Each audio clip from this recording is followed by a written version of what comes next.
And obviously, one of the things that keeps coming back for Canadians across the country is concerns about the rising cost of living. Avec la pandémie et avec l'invasion de la Russie en Ukraine, on a vu une accélération de la hausse du coût de la vie. Beaucoup de familles ont de la difficulté à payer leurs factures. C'est pour ça qu'on a pris des mesures pour aider les gens qui en ont le plus besoin. We doubled the GST credit for 6 months for roughly 11 million households. Eligible couples with 2 kids got up to an extra $467 back in their pockets, and eligible seniors got about $225 on average. We're fighting climate change with a price on pollution that is giving back more money than most people pay. A family of 4 here in Manitoba will get over $1,000 back this coming fiscal year through climate action incentive payments. We enhanced the Canada Workers Benefit, which means workers can receive up to $1,200 more this year. We're delivering payments of an extra $500 for people who are struggling with the cost of rent. We launched the Canada Dental Benefit that has helped more than 220,000 kids whose families couldn't afford to send them to the dentist go to the dentist so far. And of course, we're continuing our work to make childcare more affordable right across the country, including here in Manitoba. Today, we're here together to announce that Manitoba will achieve an average of $10 a day for regulated childcare in a few weeks on April 2nd, 3 years ahead of schedule.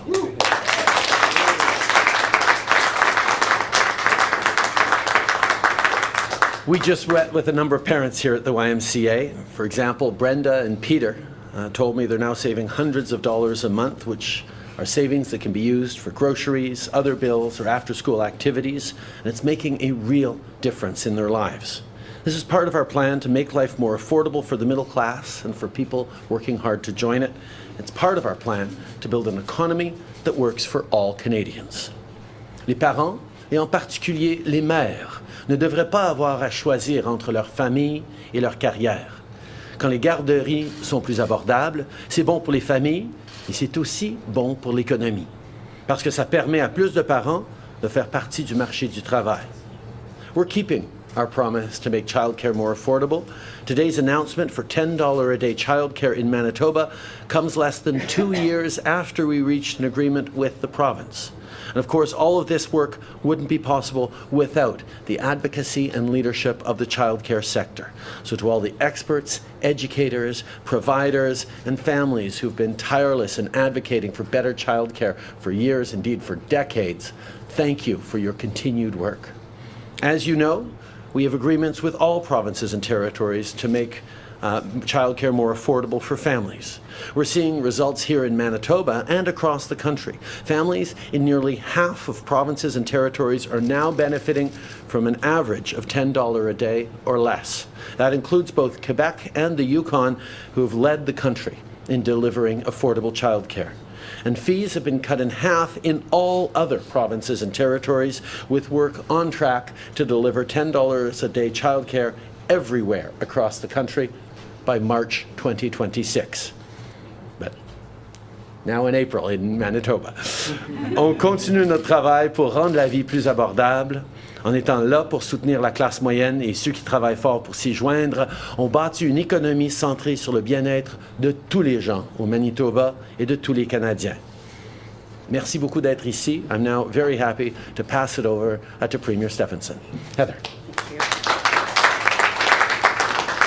Thank you very much, Prime Minister. It's just an incredible honor to be here. Cordella, thank you for hosting us here today. To all of your staff and volunteers at the YMYWCA, it's just such an honor to be here with all of you. Thank you for opening your doors, not just to us, but those families that we just met and all those other families that you really cover off for daycare here. And we just thank you so much. Thank you, Prime Minister. It's a pleasure again to have the opportunity to be here with you today. Bienvenue at Winnipeg. We're joined by our colleagues from the federal government as well as my colleagues from the Manitoba legislature. I want to thank them, and particularly our Minister of Education for the work that he's done on this file. We're here at the Y to announce this significant milestone to provide affordable and accessible childcare services for Manitoba families. And as the Prime Minister said, and I'm going to reiterate again, when we work together, we can accomplish great things for our communities, for our province, and for our country. Since I became Premier, I've made it clear that our government is keen to collaborate with all levels of government to improve Manitobans' quality of life and the services they rely on, and that, of course, is what brings us all here today.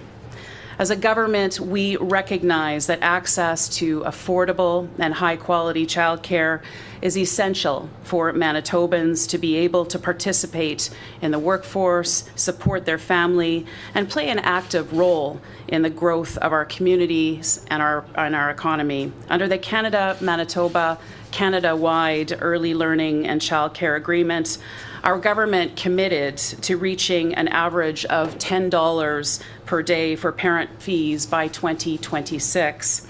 But today I am proud to announce that with significant initiatives Manitoba has implemented over the past few years, we have gone above and beyond that commitment and have done so 3 years ahead of schedule.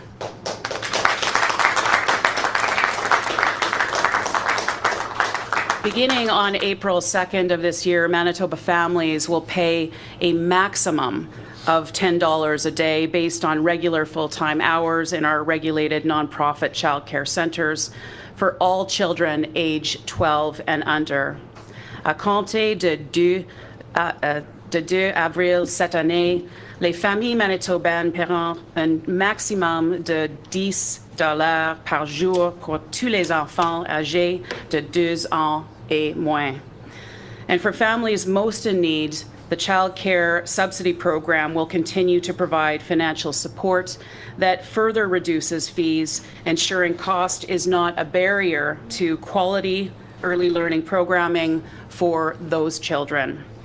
As a government, we recognize that many Manitoba families are struggling to make ends meet. This partnership and our significant investments will save Manitoba families thousands of dollars a year in childcare fees. That is money that can go directly towards groceries, paying the bills, or saving for our children's future. Today's announcement supports our government's ongoing efforts to strengthen childcare services for Manitoba families, including creating thousands of new childcare spaces throughout the province and supporting our centres and the dedicated staff who care for our children. Our government is proud to be a national leader in providing affordable and accessible childcare services throughout the province. Notre gouvernement est fier d'être chef de file national dans la prestation de services de garde d'enfants affordables et accessibles dans toute la province. I want to thank the Prime Minister and our federal partners for their support and our ongoing collaboration to strengthen and grow Manitoba's early learning and childcare system here in our province. Today is a great day for the future of children and their families here in Manitoba. And with that, I would like to thank once again the Prime Minister for being here today and just pass the podium over now to Minister Vandal to say a few words.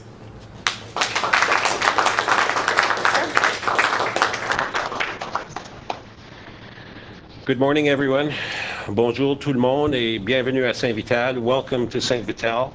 What an exciting day. Welcome, Prime Minister. I'd like to welcome Premier Stefanson, Minister Iwatsko. It's great to see you again, as well as Ministers Squires and Gordon. It's great to meet you, as well as my colleagues, Terry Duguid and Kevin Lamoureux, two of the hardest working members of Parliament, not just for their constituencies, but for Winnipeg and for Manitoba. And I want to acknowledge one of the hardest working councillors in the city of Winnipeg, Brian Mays of St. Vital, a great partner on many initiatives. Today marks a significant milestone, one that is a result of a lot of hard work, not only by Minister Karina Gould and the Prime Minister, but the province of Manitoba and our partners right here in Saint Vital, in the Saint Vital community. Aujourd'hui marque une étape importante.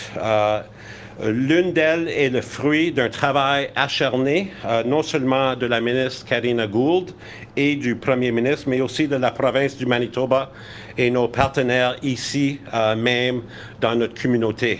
The YMCA provides so many necessary services for families and individuals, and as many of you know, earlier in my career, I was a social worker in the city, working in schools, working at the Mamaway Center, and I know of the value of the services that the Y offers, what it means for families, what it means for children, and it's a pleasure to be here, and I thank all of you for the incredible work that you do. We're here today to let families know that we're helping them save thousands of dollars a year on childcare expenses. Less than 2 years after we've signed an agreement with Manitoba to get to that $10 a day childcare, we are going to meet that target well ahead of schedule, which is an absolutely incredible achievement. Nous sommes ici aujourd'hui pour faire savoir aux familles que nous les aidons à économiser des milliers de dollars par année en frais de garde d'enfants.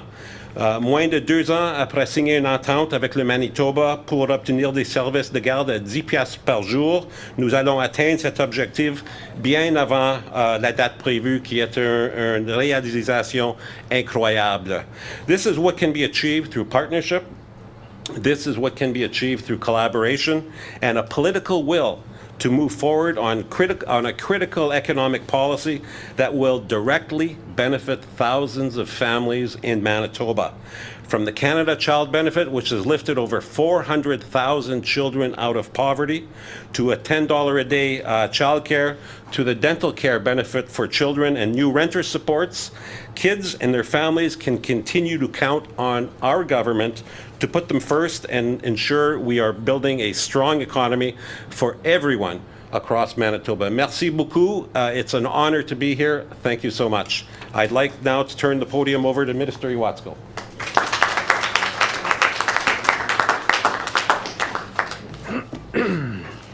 Good morning, everyone, and congratulations, Manitoba. I am pleased to be here today with Prime Minister Trudeau, of course, our Premier, my good friend and colleague for many years now, Premier Heather Stefanson. My colleagues, Minister Squires and Minister Gordon as well, have joined us, and of course, Minister Vandel and MPs Duguid and Lamoureux to join us here for this incredible announcement, basically all about our Manitoba families. I would also like to take this opportunity to echo some of the words that the Prime Minister, Premier, and the Minister has already said as well.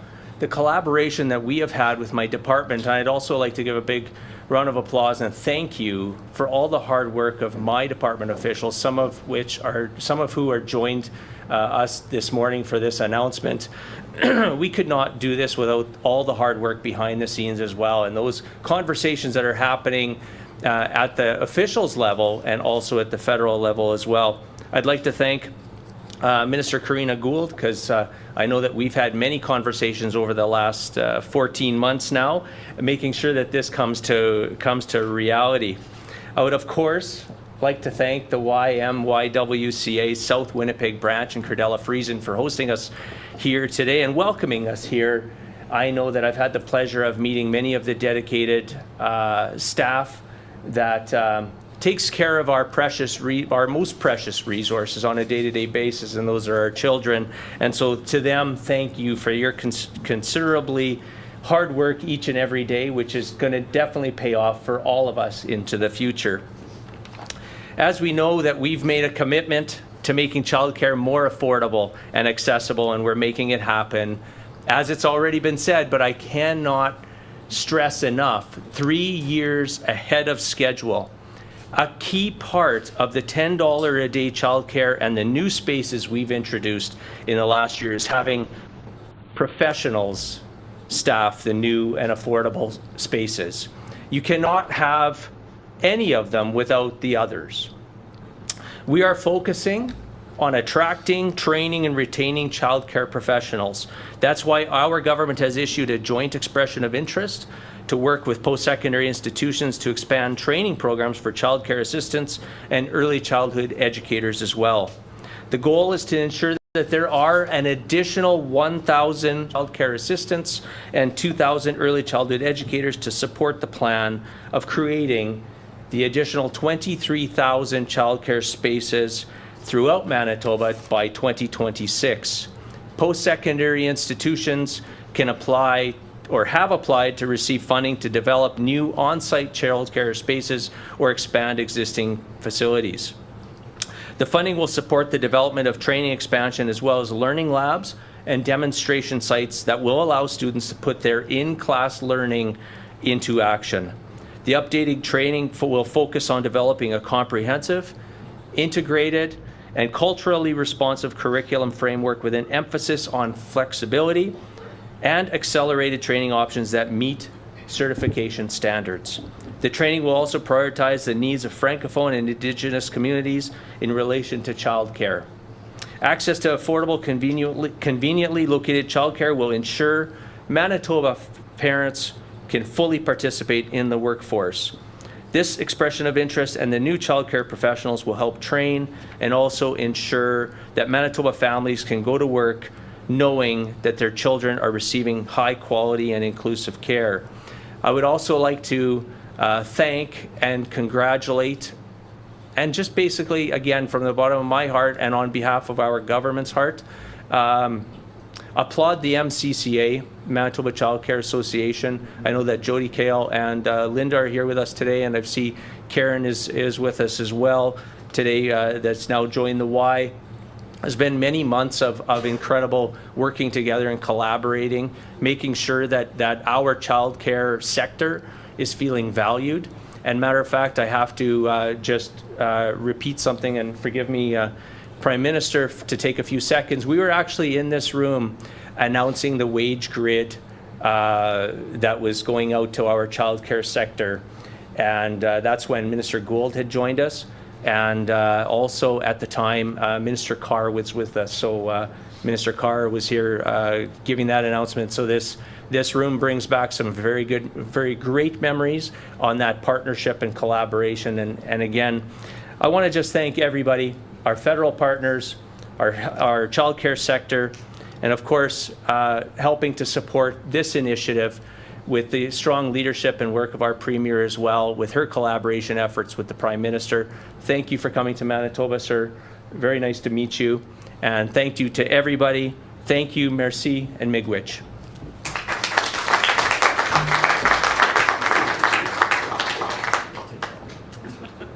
We will now begin the question and answer period. Nous allons maintenant commencer avec la période des questions. There will be 20 minutes for questions. I will turn it over to the first question. The first question is from CBC. Good morning, Prime Minister. Cam McIntosh, CBC National. On China, you talked about mechanisms that we have in place to guard against foreign interference in our elections. Why not call an inquiry? Why do you think that would be of no utility? What would be the downside of it? I think it's extremely important that Canadians are taking such an interest and are so concerned about protecting our democracy. We know that China, among other countries, has attempted to interfere not just in our democracy and in our country in general, whether it's institutions or research facilities or political processes. We also know they tried to interfere during our elections in 2019 and 21. The reason we know that is partially because we put in place mechanisms that weren't there before we came into office to empower professional, nonpartisan public servants to monitor closely what's going on. But I absolutely hear that Canadians want to be reassured that independent experts are looking at this issue. They want to make sure that all the right questions are being posed of our intelligence and security agencies in a rigorous way to make sure they're doing everything possible. And they want a level of public accountability from those officials to be talking about everything that needs to be done and everything that continues to be done. All of those goals are related to processes that are ongoing as we speak. For the 2019 election, we created a high-level panel on election interference comprised of Canada's top public servants who are independent and professional and dedicated to this country, and they work closely with all of our national security experts, officials, and agencies to monitor day by day what was going on during the 2019 and 2021 elections. The independence, the professionalism, the rigor with which they looked at it is something that Canadians can take tremendous reassurance in the fact that it was found that our election integrity held absolutely in 2019 and 2021. And further to that, an independent report analyzing the work they did in the 2021 election was just released, laying out all the things that worked, all the things that were effective, and put forward recommendations for how to even improve it in the future, which is absolutely something we will take seriously. So we have the process that we put in place that is professional, independent people working with the public service to make sure thresholds are met. But on top of that, following our election in 2015, we created something that Canada never had before, which is a committee of parliamentarians from all the different parties who would get cleared up to the most top secret clearances so they can look at all the top secret work that our national security agencies are doing, including serious studies they put into election interference and foreign interference in general. So you have political members of parliament from all parties cleared to top secret levels that are and have and will continue to dig into the issue of interference so that people from different partisan perspectives can challenge and push not just the government but the agencies themselves to make sure they did everything and are continuing to do everything to keep Canadians safe. And on top of that, there are right now public hearings, committee meetings in Ottawa where our top security officials, from the National Security Intelligence Advisor to the CSIS Director to the panels of people who were involved in this process, are testifying publicly before parliamentary committee on everything that was done and that needs to be continue to be done and should be done in the future. So all these processes are going on and demonstrate the seriousness with which this government and this country needs to take the question of foreign interference. And as we move forward, as these processes unfold, I'm sure they will highlight more that we need to do, areas we need to do more, and we will be there to do whatever is necessary to meet two goals. First of all, to ensure that our election integrity holds, that our democracy is defended against foreign interference, and second, that Canadians can have confidence in our institutions, in our democracies, in our ability to defend ourselves. These are things that are being undergone right now because, as a government, we have always taken this issue extraordinarily seriously, as Canadians expect us to. Absolument.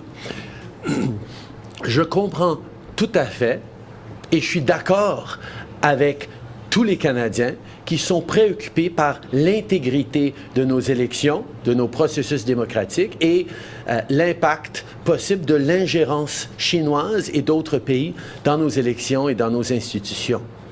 C'est quelque chose non seulement que nous partageons aujourd'hui, cette inquiétude avec les Canadiens, mais qui a causé qu'en 2015, on a commencé à travailler pour établir des systèmes et des mécanismes pour protéger notre démocratie et assurer l'intégrité de nos élections. Les gens veulent savoir d'abord de personnes expertes et indépendantes que l'intégrité de nos élections a tenu Ils veulent savoir que les différents partis politiques vont pouvoir mettre au défi nos systèmes de renseignement pour assurer qu'ils sont en train de faire tout ce qui est nécessaire. Ils veulent aussi voir publiquement ces gens questionner et répondre à des questions précises sur l'ingérence chinoise et comment on est en train de répondre. Or, on a en place actuellement des mécanismes qui font exactement ça. On a mis de l'avant, pour les élections de 2019 et 2021, pour la première fois, un panel de hauts fonctionnaires indépendants, non partisans, professionnels, qui ont accès à tous les renseignements dévoilés et découverts par nos services d'information et de renseignement pour s'assurer au jour le jour, pendant les élections de 2019 et 2021, que l'intégrité de nos élections n'est pas compromise, n'a pas été compromise. Et ces gens-là ont fait leur travail de façon indépendante et il y a eu des rapports indépendants qui examinaient leur travail en 2019 et qui viennent de sortir pour 2021, qui démontraient que le travail avait été bien fait et que les Canadiens peuvent avoir confiance dans l'intégrité de nos élections. Mais en plus de ça, on a créé, suite aux élections de 2015, pour la première fois, un comité de parlementaires, des parlementaires de tous les différents partis qui ont reçu l'approbation nécessaire, les qualifications nécessaires pour regarder tous les documents top secrets, pour travailler directement avec nos services de renseignement, pour s'assurer que nos services de renseignement sont en train de faire tout ce qui est nécessaire, s'assurer que le gouvernement est en train de faire tout ce qui est nécessaire pour protéger l'intégrité de nos élections. Ce comité de parlementaires a regardé attentivement dans les années passées l'ingérence étrangère et va continuer de faire leur travail pour s'assurer de façon multipartisane que le travail se soit fait.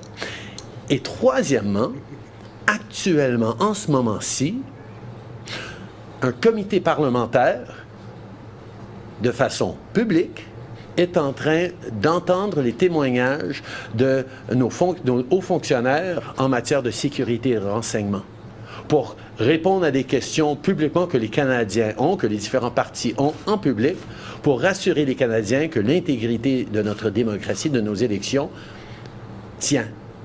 Alors, c'est des mécanismes qui sont là pour répondre exactement aux préoccupations et aux questions des Canadiens, mais évidemment, avec ces processus qui vont de l'avant, il va sûrement avoir des enjeux qui vont être soulevés, qui vont dire, où on va dire, oui, on devrait faire plus ici, on devrait en faire plus là, et c'est exactement ce qu'on va regarder dans les semaines à venir pour s'assurer de deux choses. D'abord, que le Canada continue de faire tout ce qui est nécessaire pour protéger l'intégrité de nos institutions et de notre démocratie, et deuxièmement, pour s'assurer que les Canadiens sont rassurés que nos institutions et que notre démocratie est bien protégée et continue de fonctionner avec intégrité.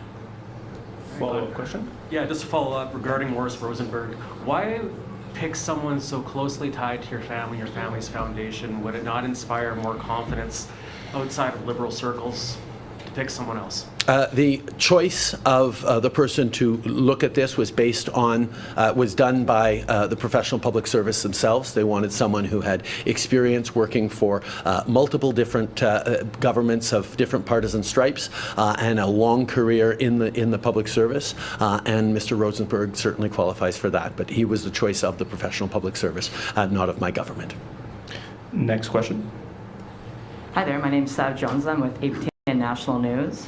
A First Nations leader has told APTN News that the next commissioner of the RCMP should be an Indigenous person to address systematic racism in the force. What do you think of this? I think it's an excellent idea. I think seeing more and more Indigenous leadership throughout systems and institutions across the country, we should absolutely look at more diversity. We should absolutely look at bringing forward Indigenous voices to lead those institutions. But just putting an Indigenous voice at the top, and we have a whole independent process going forward, and we will see who ends up being the next chief of the RCMP, the next commissioner of the RCMP. That's a process I'm not going to speak to now, but we will always look to try and make sure the full diversity of Canada and Indigenous representation is part of our considerations. But we have to understand that it's not just about putting the right person at the top of an organization that makes the systemic change necessary.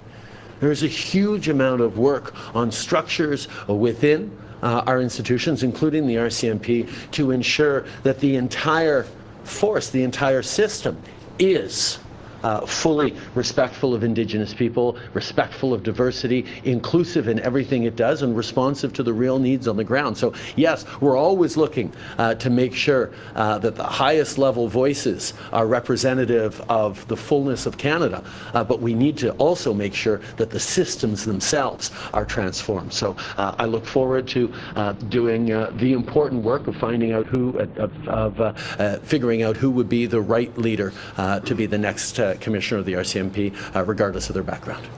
Follow-up? And just as a follow-up, will you commit to appointing an Indigenous person as the next commissioner for the RCMP, as there are ones that are, I believe I just answered that question. We're going to commit to a proper, robust process that will find the best possible person to deal with a range of concerns that Canadians are facing, but of course making sure that reconciliation is at the heart of what we do to improve the RCMP moving forward is going to be a significant factor we take into account. Thank you. Prochaine question. Bonjour, Catherine Moreau de Radio-Canada.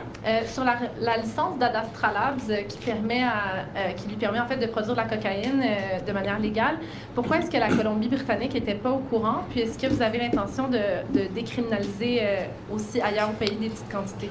J'ai été choqué, tout comme le Premier ministre de la Colombie-Britannique, de voir le communiqué de presse de cette compagnie-là. C'est vrai que Santé Canada permet à certaines compagnies pharmaceutiques, pour des besoins de recherche et de besoins médicaux extrêmement limités, l'utilisation de ce produit-là. Mais il n'y a aucune intention, il n'y a aucune permission de vendre ça sur le marché et de partager ça avec les Canadiens. Ça a été un manque de compréhension, je pense, dans le communiqué de presse et on est en train de rectifier le tir là-dessus parce que c'est pas quelque chose qu'on cautionne en tant que pays. Est-ce que c'est possible de le dire en anglais aussi pour mes collègues? I was as surprised as the Premier of British Columbia was to see that a company was talking about selling cocaine on the open market or commercializing it. There are limited and very restricted permissions for certain pharmaceutical companies to use that substance for research purposes and for very specific, narrowly prescribed medical purposes, but it is not a permission to sell it commercially or provide it on an open market. We are working very quickly with this company to correct the misunderstanding that their press release has caused. This is not something that this government is looking at furthering. Question suivie. Skylar Peters with Global Winnipeg. When did you first learn about the CSIS allegations concerning Han Dong's alleged involvement with the Chinese election interference network?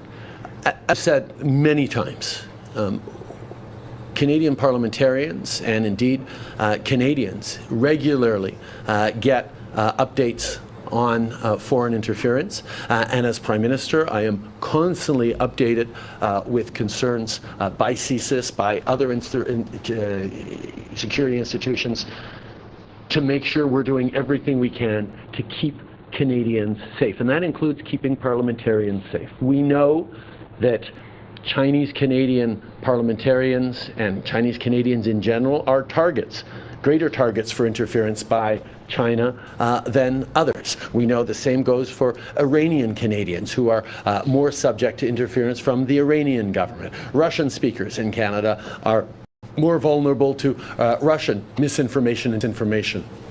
And we get updated regularly on how we can make sure that our integrity and that the work that Canadians do to serve in politics is done with full protections. Okay. En tant que gouvernement, en tant que Premier ministre, je reçois régulièrement des mises à jour de nos agences de sécurité et de renseignement pour s'assurer qu'on est en train de protéger les Canadiens qui servent leur communauté en tant que politiciens.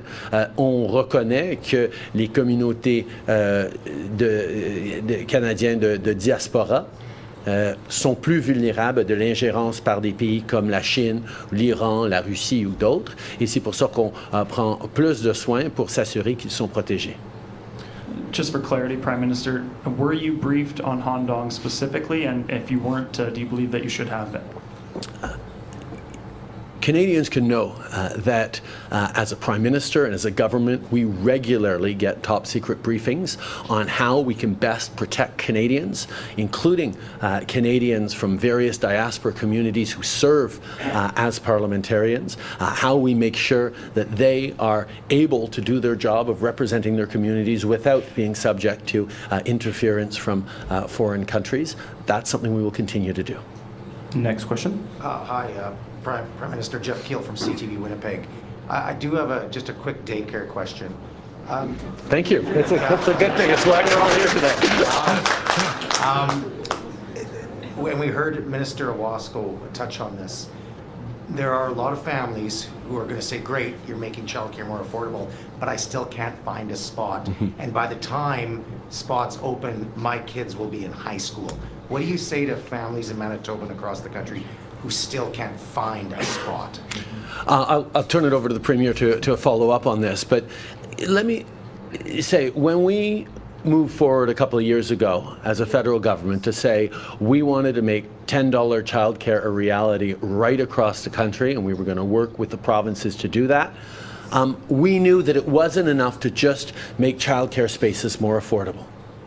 We needed to make sure that they were high quality and that there were more spaces, which is why I was glad to hear Dan highlight the announcement that was made a while ago around a pay grid for early childhood educators, to make sure that people know that that's a career that they will be supported in, that they can support a family, that it's valued by society. So increasing the wages for early childhood educators is an important piece of it, as is adding spaces that are high quality and affordable across the system. And I know Manitoba has made significant investments in creating more spaces, and there's more work to do. One of the things that we saw, even as we were drawing on a Quebec model where for years now the average childcare fees in Quebec are $8.50, there's still a lack of spaces. So the money we put forward for childcare in Quebec went towards creating more spaces, and there's continuing to be more work to do. So we are aware that we need to see more spaces created, and we're going to continue to work and encourage Manitoba to create those, work with municipalities to do it, but also make sure that those spaces are where they need to be across the country. More spaces in rural and Indigenous communities. More spaces that are in French for the Francophone communities. Protections of official language minorities are extraordinarily important. These are things that are built into the agreements that we're happy to see Manitoba make significant advances on, and we'll continue to be there to help them do even more. But Premier, happy to turn it to you.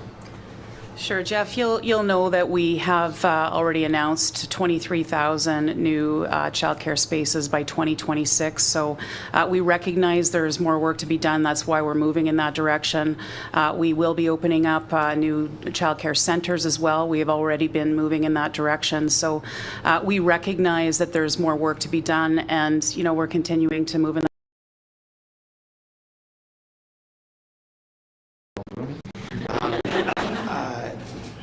And we have an analyst poll out that says, a majority of Canadians or somewhat are concerned about possible interference from the Chinese government. Do you share their concerns, Mr. Prime Minister? Yes. I very much share the concerns of Canadians around interference from the Chinese governments or other foreign governments. And I have shared those concerns all the way back to 2015, when we got elected and realized that even as we were seeing increased election interference around the world, in places like France or the United States or elsewhere, democracies subject to foreign interference, we knew that we had to create mechanisms to respond to that, because Canada had very few, if any, mechanisms to counter interference in our democracies when we took office. That's why we created, and I'm not going to go through the list again, so many different mechanisms designed to do it. We actually even led at the G7 when we hosted in Charlevoix in 2018 the creation of a rapid response mechanism shared by the G7 on foreign interference in our democracies. So not only do I share the preoccupations of Canadians, we have taken action, significant actions, over the past 8 years to increase our ability to do that. But it is an ongoing challenge, not just in politics, in business, in academia and research, and that is why we continue to strengthen our capacity to respond to that, because Canadians need to know that our institutions hold, and Canadians need to be reassured that they will continue to hold into the future. Okay. Oui, je partage les préoccupations des Canadiens par rapport à l'ingérence chinoise, et je la partage depuis 2015. C'est pour ça, d'ailleurs, que ce gouvernement a tellement pris au sérieux la question d'ingérence. Pourquoi on a créé des nouvelles institutions qui n'existaient pas avant ça au Canada, dont le panel de fonctionnaires pour examiner les élections, dont le comité de parlementaires sur les documents classifiés et sur de travail sur l'intelligence et la sécurité, mais aussi, par exemple, qu'on a mené la charge au G7 en 2018 à Charlevoix, où on a créé un mécanisme de réponse rapide du G7 sur l'ingérence étrangère dans nos démocraties. Non seulement je partage ces préoccupations, et ce depuis longtemps, mais nous prenons extrêmement au sérieux cet enjeu et nous allons continuer de faire tout ce qui est nécessaire pour assurer l'intégrité de notre démocratie. Last question. Hello, Prime Minister. Brittany Hobson with the Canadian Press. Just to follow up on Jeff's last question, how can Canadians trust that elections have not been influenced by foreign governments when the information is always protected by national security laws? To add to that, isn't an uninformed public that is not able to trust the democratic processes we have a threat to society, or to national security, sorry? Pretty sure everything I've said over the past 20 minutes answered that question, but I will do it one more time just for the Canadian press. We put in place strong, independent mechanisms by top public servants who get full access to everything that all of our intelligence and security communities look into and find and monitor on an ongoing basis every day in Canada, particularly during elections. And those top independent public servants were part of a committee that we created after coming into office, because it didn't exist before, for the 2019 421 elections and ongoing, concluded in an independent and nonpartisan way that despite the existence of ongoing attempts at Chinese interference, that interference did not impact the outcomes of the election in 2019 and 2021. That's not me who's saying it, that's the panel of top public servants who are independent and tasked with exactly that, supported by the work done by our intelligence and security agencies. So Canadians can absolutely be confident in those 2019 and 2021 elections. On top of that, there is an independent report that came out on that work done during the 2019 election, and again that was just released on what happened during the 2021 election, that confirms independently that conclusion that our elections actually held. So Canadians can be confident on that. But further to that, there are ongoing public committee hearings happening right now where those heads of agencies and people responsible for safety and integrity of our elections are testifying publicly on all the work that's being done.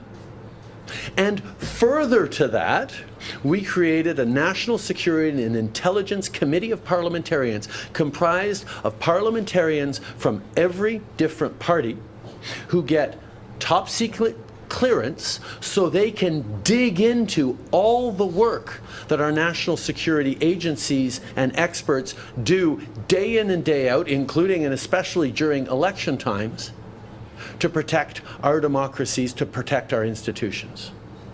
So Canadians have a lot of different reasons to be confident that indeed the integrity of our elections in 2019 and 2021 held, and that on an ongoing basis, the government will continue to strengthen our capacity to counter those attempts at foreign interference that come from China, from Russia, from Iran, from other countries that are looking to destabilize and throw chaos into our democracies.